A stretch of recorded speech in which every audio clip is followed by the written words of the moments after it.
Live from the Washington, D.C. area, it's the Inside Scoop. All the news that our viewers want to know. Now, here's the host. Good evening. Welcome to the Inside Scoop. I'm your host, Lindsey Davis Stover. And tonight we have a very special show and a special guest this evening, Gloria Pan, who is the National Campaign Director for Moms Rising. Gloria, thank you so much for being with us this evening. Thank you for having me. Absolutely. Tell us a little bit about Moms Rising. Moms Rising is a national, on-the-ground and grassroots organization, and also online, of more than 1 million moms and their families. Together with our Spanish language network, Mamás con Poder, we fight every day to increase family economic security, to end discrimination against women and mothers, and to build a nation where everyone can thrive. That's incredible. And I know that you champion a lot of issues. And tonight in particular, we're going to be talking about gun violence prevention. But can you talk briefly about the other issues that your organization champions? Sure, I would be happy to. So Moms Rising started about 12 years ago. There was a book called The Motherhood Manifesto that was written by Kristen Ralph Finkbeiner and Joan Blades. They co-authored it. And the book looks at the tensions of working mothers trying to take care of their families and also trying to make money so that their families can pay the bills. And what they found was that the American economy and the American workplace has not kept up with the American family and how it works. More than half the working population are women. And so many families, they depend on women to bring in money, their primary bread earners, and also just even to contribute to the family coffers to be able to pay the bills. And yet, things like taking time off to have a baby. Our country is one of the few countries in the world that does not have paid family leave. Women are still being paid on average 80 cents on the dollar. These things are not working for women. And so those are the signature issues that Moms Rising was founded on and that we work on. But over time, we've become sort of an umbrella organization of the top issues that are impacting families at any given time. So we are very, very active in defending and working for access to health care for working families. Right now we are defending immigrants. And of course, we are very, very passionate about gun safety for our families because, nobody can thrive if our families and our communities don't feel safe. Thank you for championing all of those important issues, especially right now. It's such an important time to be lifting those issues up. And as we talk about gun safety in particular, tell us a little bit about why the organization is championing this issue and what are some of your current efforts to do that? Sure. So Moms Rising jumped into the gun safety fight after Newtown, after so many of us saw that horrible mass shooting and literally were crying in front of our televisions as it was unfolding. After Newtown happened, we heard from our members from across the country crying and basically saying, what can we do? What can we do to make sure such a horrible thing never happens again? And that prompted us to jump into the fight. We are a very member-driven organization, and when our members speak up, we do the best we can to represent them and to take up the issues so that we can fight together for them. What we've learned after Newtown, of course, is that gun violence is not just about mass shootings, which tend to happen in sort of middle-class neighborhoods. Mm-hmm.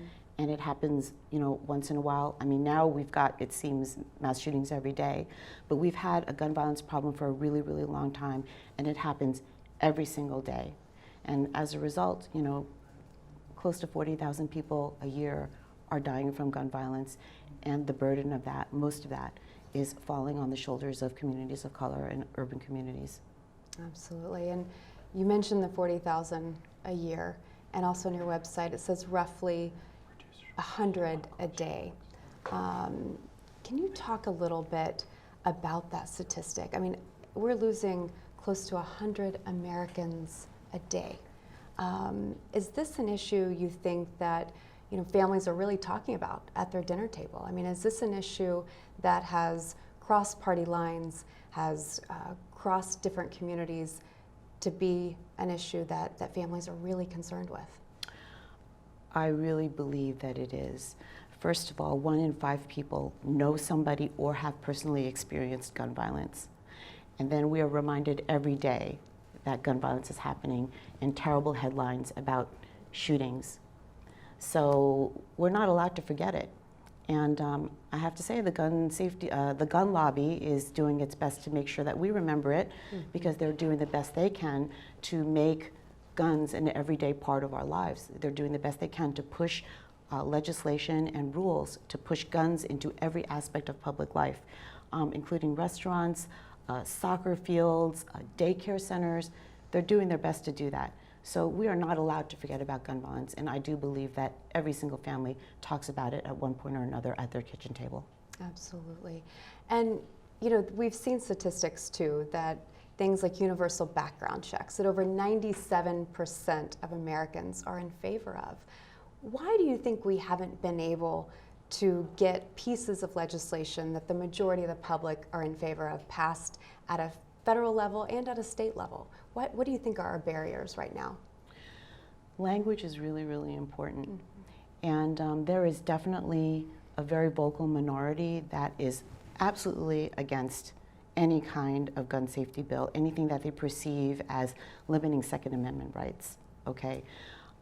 So when you talk about gun control, there is a significant proportion, a vociferous proportion of our population that will knee-jerk say no, no gun safety at all. But if you ask them, do you believe that people who have a history of violence should be allowed to freely buy guns? They will say no. And that's where you get up to the 97%. But you're talking about universal background checks, so how do you present it in front of people? If you just say general gun control, they're going to be like, no, no, no, right? But if you ask them very specific questions, what makes sense, then a lot more people get on board. So I think that that's one area. You know, you just bring gun safety up and there's some knee-jerk reaction, but if you get down into the details and you have evidence-based reasons for why these things would work, and by the way, we need to do a much better job of collecting that evidence, I think that we can build the support, and I think that we're actually getting there. It's just that, you know, we don't have people to bring it over the finish line right now. Sure. And to help us bring it over the finish line, we always look to, in many cases, our elected leaders, both at the state level and also at the national level. And especially in light of what happened in Virginia Beach, it was incredibly important when the state came into a special session earlier this week. Can you talk a little bit about what happened, or should I say what didn't happen earlier this week? Sure. So Virginia has been the home of so many painful, high-profile shootings. There was Virginia Tech, which continues to be the worst school shooting in our history. There was the public shooting deaths of Adam Ward and Allison Parker, and then most recently, you know, Virginia Beach. And you know, Governor Northam, he said this can't continue, and he called a special session for Richmond. He called everybody back to Richmond to basically look at what can we do to put up some safeguards to prevent shootings like this from happening. And so everyone showed up, and the gun safety community was feeling, actually, I think, for a while, kind of optimistic that maybe we could get some progress. But what happened was that after all of our work, and there were phone calls, there were people writing letters to the editor, there were people sending messages to their lawmakers, making in-person visits to their state representatives. The Republican majority that controls both houses of the General Assembly, basically after 90 minutes said, we're done, and they just adjourned, and nothing was done. It was very, very disappointing, but I suppose given the history of our Republican leaders and their, I guess, close ties to the gun lobby, it wasn't all that surprising. And you make a great point. Can you talk a little bit more about how powerful that gun lobby is? Because as we look to actually make things happen, whether it be in Richmond or in DC, the gun lobby is a powerful force. Can you talk a little bit about how they play into our politics and the leaders in which we elect? Sure. So the gun lobby, and I guess the poster child for the gun lobby is the National Rifle Association, but they are not the only group, right? There are many other groups that are even more extreme than the gun lobby. you know, there is a mythology around them that they can snap their fingers and all of their members will come on board and they will turn elections, they can swing elections. And I don't think that that's really true. It was just something that came out of, I'm actually thinking that it was a careless comment on the part of Bill Clinton, who, you have to help me, it was some election, and he said it was because of the gun lobby that we lost. Wow. And I don't think that it was true. Okay, and what's happened now is that now more and more the American public has become much more educated about the gun safety issue, and a lot more everyday Americans, not just this very vocal NRA financed group of people speaking up about this issue. So I think that people are starting to understand, and increasingly our lawmakers are starting to understand, that the gun lobby is not as powerful as we have thought. In terms of policy, we've talked a little bit about universal background checks. What other policy measures is Moms Rising really championing on gun safety? There are so many. You know, gun violence is such a complicated and deep issue, and really it does impact so many different areas of our lives, right? There are the people who are actually hurt by gun violence in the communities that are devastated by it, but because of the gun lobby and the way that we have approached it, it's really distorted a lot of other things in our lives also. Like, for example, right now, the immigration issue is very big at the southern border, and you know, President Trump is doing, you know, focusing all of this attention about migrants and how we have to keep them out and doing all of these very racist things about it. But actually, why are they coming to our southern border? They're coming to our southern border because of our foreign policy and the fact that they are fleeing violence in their communities. Where is that violence coming from? It's coming from American guns. 50% of crime guns that have been found in the Latin American countries and in Mexico, and in Mexico actually that goes up to 70%, are American guns. So that's just like one example about how it's really impacted so many different areas of our lives. So anyway, so there's a broad array. There is broad array, but just some of the things that we've been championing for a long time is a ban on military-style assault rifles and high-capacity magazines.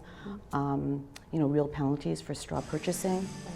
And tell me a little bit about where our viewers can go to learn more about the incredible work you're doing at Moms Rising.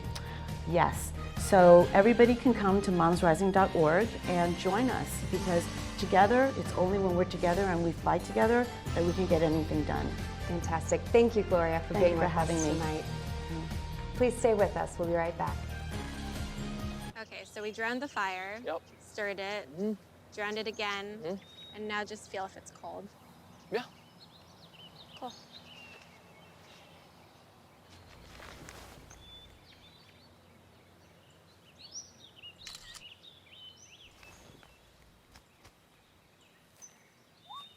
Smokey just gave me a bear hug. I know. I already posted it.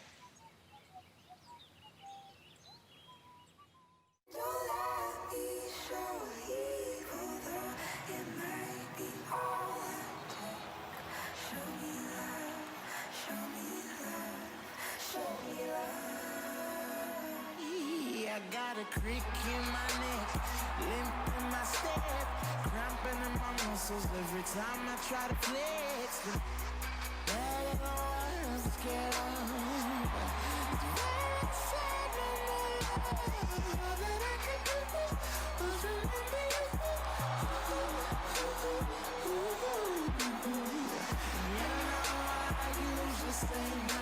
But if you throw me love, I'll throw you some more.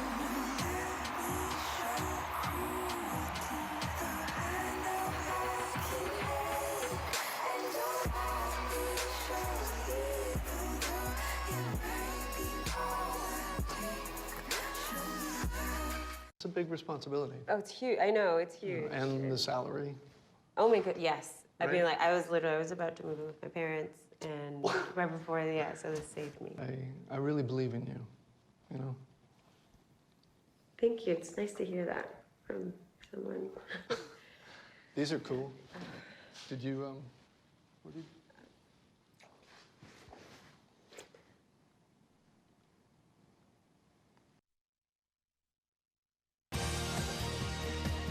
you're back to the Inside Scoop.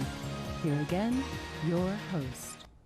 Welcome back to the Inside Scoop. I'm your host, Lindsey Davis Stover, and we're continuing our conversation this evening on gun violence prevention. And we're joined right now with us today, Bob Hatfield. Thank you, Bob, for being with us. Bob is a member of the Herndon-Reston Indivisible and works heavily on this particular issue. So, Bob, thank you again for being here tonight. My pleasure. And tell us a little bit about Herndon-Reston Indivisible for some of our viewers that may not be familiar with the organization. Well, Herndon-Reston Indivisibles, and we use the acronym HRI for convenience. Great. Is one of the local chapters, the others are in Sterling and Arlington, of the national organization which began contemporaneous with the start of this administration. And Indivisibles acts as the progressive voice against this administration. The Gun Violence Prevention Issue Group is one of about 10 issue groups, and the others include education, economics, healthcare, voting rights, climate action, immigration, ERA, and we meet roughly every 6 weeks in Reston at a Montessori school in Reston, and it is a very favorite venue for candidates for political office to come and tell us about themselves and to have a Q&A session. And it's a very vibrant group. Tell us about how many members you have that are a part of your organization. HRI overall is about 350 members. My issue group, the Gun Violence Prevention Group, is about 40. Okay, great. And tell us a little bit about what your issue group does and how it is engaged in this important conversation. It is a group that wants to know everything that's going on, both informationally and events that are taking place around, and then participate in those events. But particularly having to do with the political process, they are very astute about asking the right questions of the candidates and understanding the perspective the candidates bring to how they will contend with something like gun violence legislation when they have an opportunity. That's great. And you mentioned an organization that really is collaborative with other organizations on gun violence prevention issues. Can you talk a little bit about what organizations locally, what other organizations also work on this issue? I'd love to. Great. All right, so HRI is one of them. And of course the Brady organization. It's Right. the national, sort of the grandfather, grandmother of this movement. The Northern Virginia chapter is, among other things, the organizer of the monthly vigils in front of the NRA, the National Rifle Association. And tell us what day of the month and time those take place for our viewers. It's always on the 14th of the month, which honors, respects the massacre that occurred at Sandy Hook Elementary in Newtown, Connecticut on December 14th, 2012. So it's every 14th of the month. It's from 10 to 11 if it's a weekday and 2 to 3 on a Sunday. Thank you. And it's on the sidewalk in front of the NRA. We have plenty of signs, and we've had as many as 300 people in attendance, but it kind of averages around 85 to 100. That's fantastic. So every month our viewers Every can join. month. Thank you. This is number 80, I think, That's in fantastic. the series. Good. And what other local organizations are you able to partner with, and events do you participate in HRI? All right.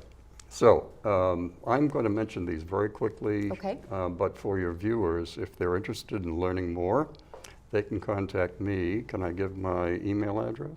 You sure can. We will actually put it up for you after your segment. All right. So contact me, and I'll give you all the information you want to know and how you can get connected with any of these groups. But besides HRI and besides the Nova Brady chapter, SALT, and this is a lot of acronyms. So SALT is Social Action Linking Together. SALT is the advocacy group of mostly members in the Northern Virginia Catholic parishes. And they work primarily on state regulations having to do with low-income residents. And they're almost exclusively at the state level, so they're in Richmond a lot. And they have recently added GVP to their agenda. Fantastic. DMV Interfaith Congregation Network. These are some 100 churches, temples, and mosques, all of whom have some form of GVP advocacy missions in their midst. In the district, Maryland and Virginia, thus DMV. This network enables the leaders in these groups to share information and to support each other in their work. And all new faith community interest is welcome. That's incredible. So it's an interfaith community effort. Yes. That's great. Across the district, Maryland and Virginia. Wonderful. CAP is the Center for American Progress. Yes. And it's well known. They have a lot of TV space right now. And CAP advocates and educates at the federal level on many progressive policy issues. CAP has become more active in lending support for GBP at the state level, such as hosting DMV network meetings at their space in DC. Right. CSGV. There are a lot of acronyms, Bob. Yeah, and don't take notes, but the Coalition to Stop Gun Violence, CSGV, is a national lobbying and advocacy leader on GVP policy. And by the way, the producer of this program is the local CVG leader. He sure is. VACPS, there you go. The Virginia Center for Public Safety is the primary policy advocate and action monitor for Virginia gun safety legislation in Richmond, and provides youth education on GVP matters. That's important.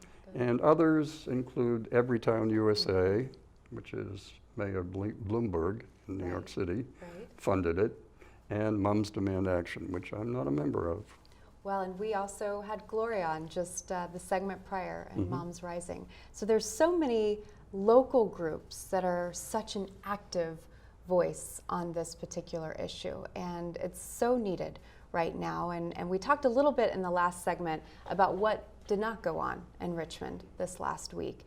Can you talk a little bit about the work that you do, the efforts that you do, and how you connect with elected leaders to ensure that this strong voice is heard on these particular issues? All of us have an opportunity as constituents to access the legislators at the state and federal level. And so that's the motivation, is to use that access. Typically, you'll be speaking to a staff person, a person who has the ear of the legislator in question. And face-to-face opportunities are always available. So at HRI, we have the candidates come to us, and they want to tell their story and answer questions that we have. So getting involved with HRI is a great opportunity to do that, particularly at the state level. But we have advocacy groups that visit the Hill and are bringing the perspective of the people that are connected with them to the legislative offices. So many opportunities, you just have to move on it. That's right, that's right. And while we're not actually in session anymore in Richmond, what are ways, and you spoke about the vigil, which I know is one way, but what are some other ways in our community that we can keep the conversation about gun violence prevention front and center, especially when our legislators aren't in session, to make sure that we keep the momentum up and the interest and the education up on this particular issue? If face-to-face visits are not particularly appealing to you, there's all kinds of digital communications, and just stay in touch on the issues and bring your perspective to the attention of those offices. I would say I want to go back to what took place Tuesday, if I may. Please do. All right. We had 3 charter buses from Fairfax County. When we got down there, probably, I would say, close to 600 of our GVP advocates. But whenever one of these events happens, and we do this also on Martin Luther King Day of Advocacy in January. Whenever we have these events on the General Assembly grounds, we also have the gun fanatics surrounding us in their camouflage outfits, as if they're going to war, and maybe in their mind they are going to war, with their AR-15s slung over their shoulders and their sidearms on the hips. So when we get through outdoors speaking and hearing speakers, we all file into the legislative offices. And of course, because there's no law in Virginia preventing carrying firearms in public buildings, Right. they just go right through the security process. And some of us have these little American flags because, you know, we want people to know we're as patriotic as everybody else. And we're stopped at the door because of this. A little blunt top of the flag. And so the other side gets right through with their sidearms and firearms, and we're stopped at the door with the American flag. So Just kind of, I wouldn't say it's humorous, it's ironic. it's very ironic. So just to be clear, people were allowed into our state buildings with firearms. Yes.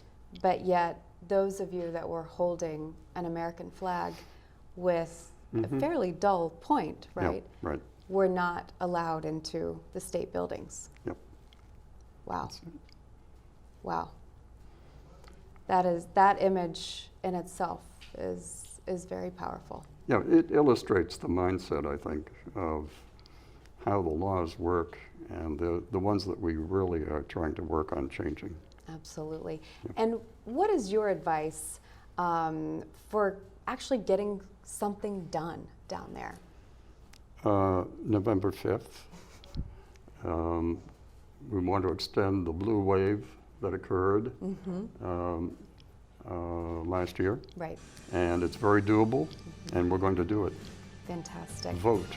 Vote. Absolutely. Vote early, right? And in Not Virginia, often. Not not often. often, but in Virginia we vote every year. Yes. So thank you for being on our show this evening. Thank you for being such a strong advocate on this important issue. Please stay with us and we'll be right back.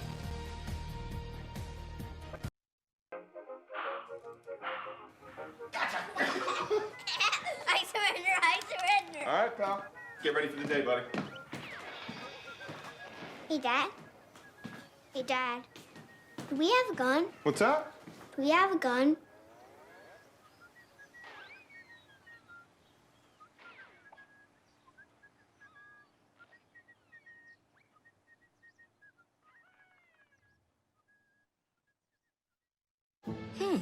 Maybe you can make retirement happen. After all, you made this vacation happen, Double points with every purchase? cleverly merging promotions, Love it. cross-referencing travel sites, and booking all your flights with those. Vouchers. I got us bumped. They were like, oh, but now they're like, aloha. You aced this vacation. Now get the tips you need to get on track at aceyourretirement.org. I tried Oxy at a couple of parties. I thought I had it under control.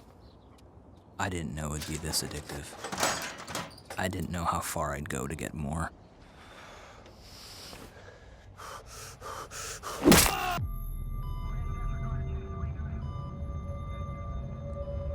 Opioid dependence can happen after just 5 days. Know the truth, spread the truth. What to expect when you're expecting Like here. a teenager. Today, I'm going to show you how to teen-proof your home. First step, hide the car keys. Preferably somewhere they would never look. Challenges will come up. Be ready for them. Hi, honey. Ready for the... Mom, you don't use mannequins in the mannequin challenge. You don't have to know it all to be a perfect parent. Thousands of teens in foster care will love you just the same. We're back to the Inside Scoop. Here again, your host. Welcome back to the Inside Scoop. I'm your host, Lindsey Davis Stover. And for segment 3 and 4, I have a very special guest, a good friend of mine and an activist, Kate Ranta. Kate, thank you so much for being with us for having me this evening. Kate, I really am honored to have you on this show. You've been covered by Rolling Stone to New York Times. You have even stood next to some of our country's greatest leaders, like Congressman John Lewis. Can you tell us a little bit about your personal story and why this has become such a passionate issue for you? Sure. So my story is about domestic and gun violence.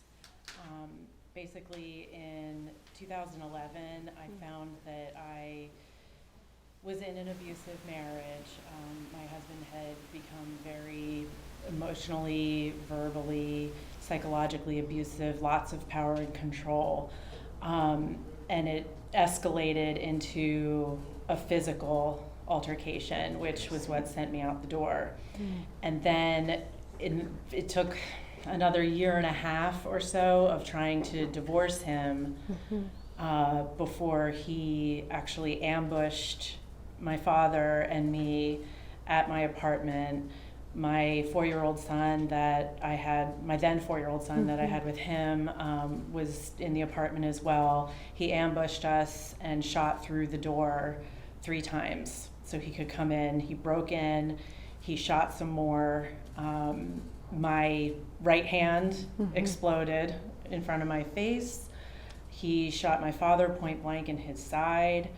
He held us hostage in our apartment for what felt like forever. And I mean, it was just by a miracle that I didn't die, my father didn't die. We actually got out of the apartment. My son was not hit by any of those bullets that came flying through the door. Any of them could have hit him. Right. And at that point, I had tried so hard and done everything right. Right. This was preventable. It should not have happened. He had access to guns, and I feared for my life. And unfortunately, what I feared came to fruition. Absolutely. And this, I know, has been such a struggle of a journey for you and your family. Can you talk a little bit about, the sense of responsibility that you have now in being an advocate and really putting a face, if you will, on this particular issue? Sure. So, What's the problem? I'm sorry. No, talk a little bit about your responsibility, how this particular occurrence gave you a sense of just responsibility on this particular issue, Sure. why you should be an advocate. Yeah, sure. So from my hospital bed, friends of mine had started a Facebook, public Facebook group for me, just to kind of let people know how I was doing, what was going on, how I was recovering. And from there, I said, you know what, I'm going to use this platform. We have social media now. Right. I can use this as a platform to share my journey. It was kind of never an option for me to stay silent. I'm not a silent person anyway. Sure. And so I just said, people need to know that this is happening. People need to know what happened. I want to tell all the details. I want to show my scars. I have, pictures of my hand with, stitches in it. It was just, I wanted to share, I wanted to raise awareness, and I didn't want this to happen to other people. And my thought was, if I can just change one life, if I can share the story and get one woman to leave, then I'll have, I've met my goal. But I've met it over and over and over again. The story just started taking off. The more I told it, the more opportunities I had to just keep going and keep sharing it, and I wasn't ever going to stop. That's incredible. I mean, the courage that you've shown in sharing your story is remarkable, and it has given so many other women courage to either leave a situation or talk openly about the challenges they face. Can you talk a little bit about you being in touch with other women and how your voice has really connected you to other women and helped other women? Well, the thing about domestic violence in general, and then adding to my story the gun violence aspect, it felt extremely isolating. I often say that I felt like a freak, you know, that I was never going to be able to, you know, connect with other people anymore because of this trauma, and nobody was going to understand me and what I had been through. And then through getting involved in the domestic violence advocacy community and then gun violence prevention communities, I was connected with a lot of other survivors. And from that, I was able to say, okay, you know, sadly, I'm not a freak. This is happening to women all across the country, all walks of life, doesn't know any race, socioeconomic, you know, it's happening everywhere. And it was just incredible to me to think that I was just one story among this vast number of women. It's crazy. It is. And you talk about the vast number of women, and I'm going to read this just because I want to get it right when it comes to the statistics. It says women who are physically abused by current or former intimate partners are 5 times more likely to be murdered when one of their partners owns a gun. Yeah. Yep. And another statistic that is just chilling is guns are used to kill women in 53% of intimate partners homicides. I mean, that is so chilling when you hear those numbers. And, you know, I think we've spoken all night, whether it's guns in schools, whether it's guns in domestic violence situations, whether it's guns on our streets. This particular epidemic is killing so many Americans, over 100 a day. And can you talk a little bit about the importance of people getting involved on this issue, making sure our voices are heard when it comes to gun violence prevention measures? Well, there's a lot of advocates out there and allies that are, you know, on the ground fighting on this issue, but I've been passionate about this for the last 7 years of this fight, that the power in this movement is in survivor stories. I've seen, you know, entire rooms go to tears just hearing my story and the impact of my story. And that's, again, like I said, just one story. I think that survivors are the key to making a change in this, because, you know, we're moving advocates and allies to do more and get more involved, but we need to get politicians, especially those on the other side of the aisle that may not agree with gun control, to actually listen and put a face to these stories that we're just human beings trying to live safely, and that the gun itself did affect us. Right. And just hearing these numbers and statistics while they're chilling, Kate, to hear your story is incredibly moving and powerful. And I know the stories of so many survivors. You're right, it is really the heartbeat of this movement and the important piece to talking about all of this, because if our legislators can't put a face or a family to these numbers, then these numbers aren't as meaningful. Well, and one piece that I was thinking about that you said about the statistic that guns are being used. Right. In my journey, I can't tell you how many times I've heard, oh, well, he would have used a knife, or he could have used a car to come after you. He could have used an axe, anything. But the point is, he used a gun. Right. He knew It was a Beretta 9mm with hollow point blanks, or hollow point bullets. He knew exactly what gun to use to do the most damage. He didn't come after me with a knife. He had a hunting knife on him. You know, he drove up in his car. He could have done that, absolutely. But no, he chose a gun because he knew that that would do the most damage and we would most likely die. That's incredible.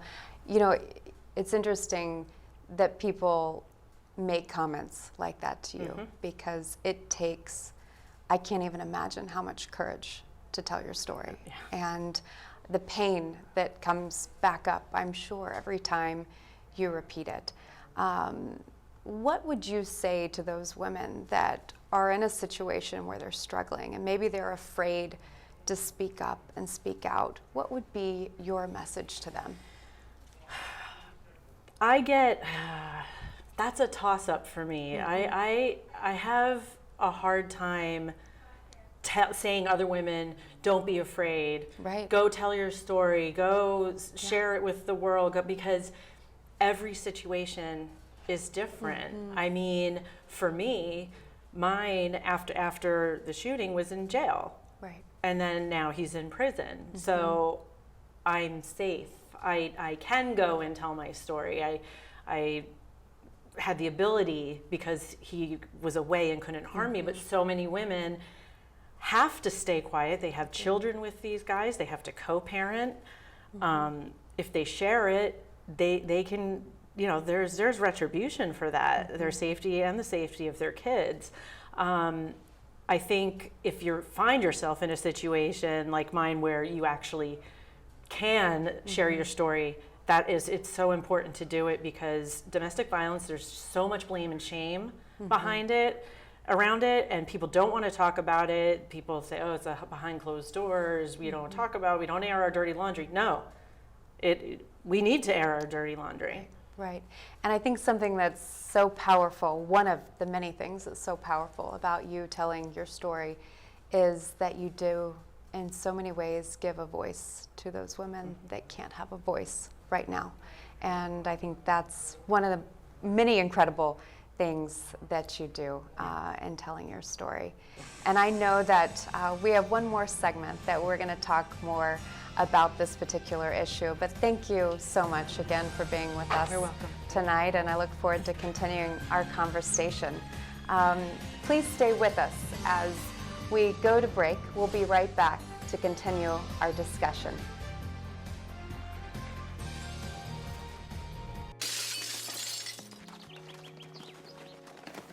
Nice going, Spencer! I can't believe we broke Old Man Hennessy's window. Correction, dude. You broke. I just threw the ball. This is really bad. What are we gonna do? We? Go to the door, ask for the ball back. Are you serious? It's my ball, Myrtleback. You're so dead. I'd run away. Yeah, to Uruguay. Kiss your life goodbye. Sorry. Let's go. Dad. See you, dude. See ya. You remember me and you're well. Nice one. Some friends you are.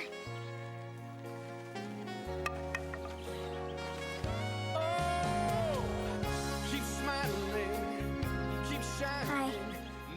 Hi. Tell him it was an accident. And we can fix the window. Come on.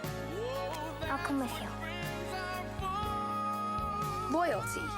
Pass it on. You go first.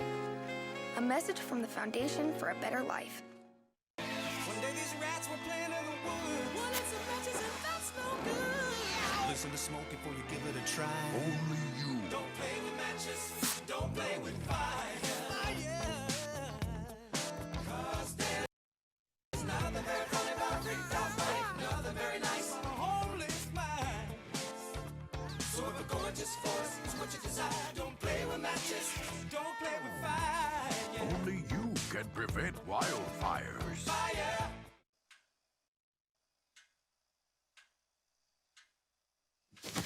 Awkward.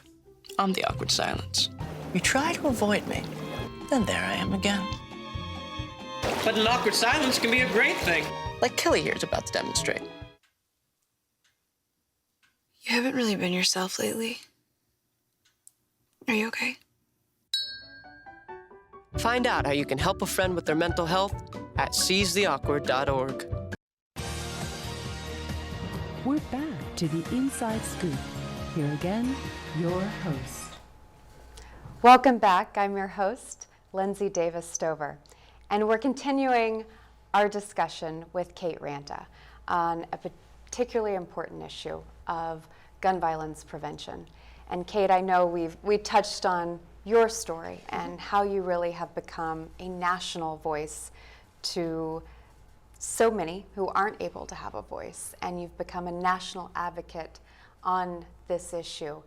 You know, one of the things that I'd like to talk about is the importance of women in particular getting involved in this issue. And I know you and I first met through Emerge, a program that trains women to become active and to run for office. Can you talk a little bit about the importance of women advocating for this particular issue? If you think about it, and it's a fact, 1 in 3 women will be abused in some form in her lifetime. 1 in 3. Wow. That's a staggering number of women. It's chilling. Yeah. So even if a woman isn't shot in her lifetime, like I was, there's a chance that something traumatic is going to happen to her. And it's like we saw with the Me Too movement. And it was like, you know, women speaking out and supporting each other and, you know, making it safe to come forward with our stories. And I think that that's the agent of change. We've been quiet about this kind of thing for far too long, and, you know, hidden it in the shadows and blamed ourselves for this, that, and the other. I know that I carried an enormous amount of guilt for having found myself in an abusive marriage and not knowing the signs. I've been blamed for not leaving soon enough. I've been blamed for not having a gun on me to prevent my own shooting. You know, these are the things that are drilled into women, and we hear it all the time. And we are it's our lived experience. Right. And we need to be the voice of that. We do. And not be afraid anymore. To support each other Yes, in that. the support piece is huge. Sometimes women can be even more critical of each other. And I've experienced that. Yep. I bet. Well, being so just courageous in telling your story, you know it's going to come with criticism. Yep. You know, one of the questions I'd ask is how do you work through that? How do you talk in a meaningful way about this important issue, maybe with those that see it differently or may disagree on this issue? Yeah, that's evolving as well. You know, it's, as a survivor of a massive trauma, the triggers can be debilitating. And one of the biggest ones for me is not being believed or being blamed. And when I've faced criticism from others about why didn't I do this or that or the other, I have lashed out in anger. I have gotten extremely defensive, and it's understandable, but I've been learning and coping skills and mechanisms and ways that I can, okay, take a step back, breathe, and address the issue at hand, and make my point, make it solid, move on, and or not engage. There's also that choice, but yeah, it's definitely a challenge, and it's an ongoing process as to how to handle opposition. It is hard, and too, you know, those that come at the opposition, maybe from a Second Amendment perspective, talk a little bit how you would address that. Someone who is a strong proponent of the Second Amendment and in no way, shape, or form wants to see that eroded in any way. I've found it difficult to deal with on social media, or another example is I was on a radio show that was definitely a pro Second Amendment show, and that I found to be very challenging too, because there's this disconnect between the people talking. I think if I had a chance to sit down in a room and literally tell my story, like bit by bit, exactly the timeline, how it happened, how we were ambushed. We weren't expecting it. We didn't know he had a gun. So many people that are pro 2A and pro gun want to say, well, why didn't you have a gun on you in order to protect yourself and your family, and have blamed me for that. But that's a vigilante myth. Right. It's a vigilante myth. I mean, it was an ambush. I didn't have time to react. You go into tunnel vision, you go into denial. People don't understand what happens to the brain in the middle of a trauma like that. They think they do. They think they know exactly how they would react, but they really don't. And until you've been through it, you really have no idea. So those are the types of people that I would love to sit down with and just heart to heart, here's what happened. What do you think? And I think by making that connection, like a human connection, maybe we could, make better progress. But right now, like on social media, you can't change any minds.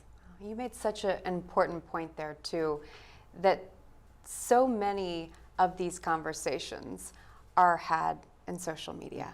And we lose the human connection.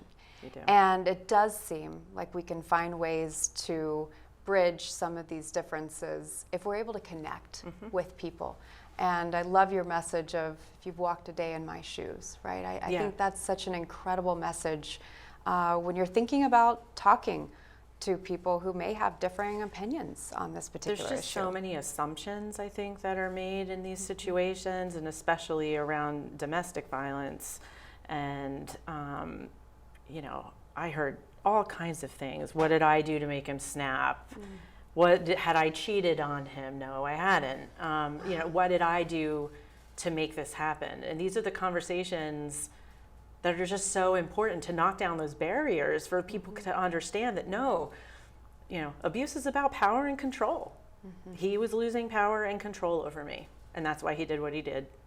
I've talked with a therapist a whole lot since this, and I went through a long period of, well, why did he do this? And she kept saying, Kate, it's because he could. That's it. There's no answer. We try to normalize this and try to make the monster not be a monster, but that's what it is. And while you're such an incredible advocate on so many important policy measures, what are some of the policy changes that you would like to see happen in our state and in our country right now? Well, first of all, my shooting happened in Florida, which Florida has very lax gun laws. But when I moved up to Virginia, I found out that the gun laws are even more lax here. For example, when I served my ex with a temporary restraining order in Florida, the cops told us that they could go into our home and seize the weapons that he had. He had many, many weapons in our home, which was great. But then in the next breath, they said, oh, but he can go out tomorrow and buy another gun anyway. So I got the restraining order, did the right thing. They took the weapons, did the right thing, but he could still go out and get a gun the next day. When I moved up here, I found out that under a temporary restraining order, police cannot take weapons from an abuser when he's served a temporary restraining order. So that's that's literally the most dangerous time for a woman. She's left, he's angry, he's now been served a restraining order, and he gets to keep his guns. Wow. There's just so many gaping loopholes that people are just completely unaware of. That guns can be taken upon the abuser being convicted of domestic violence. Convicted. Do you know how hard it is to get a conviction? Sure. They plead down to misdemeanors. It gets thrown out. Sometimes women are too afraid to go to the next step and actually testify against their abuser because they're scared and they're processing.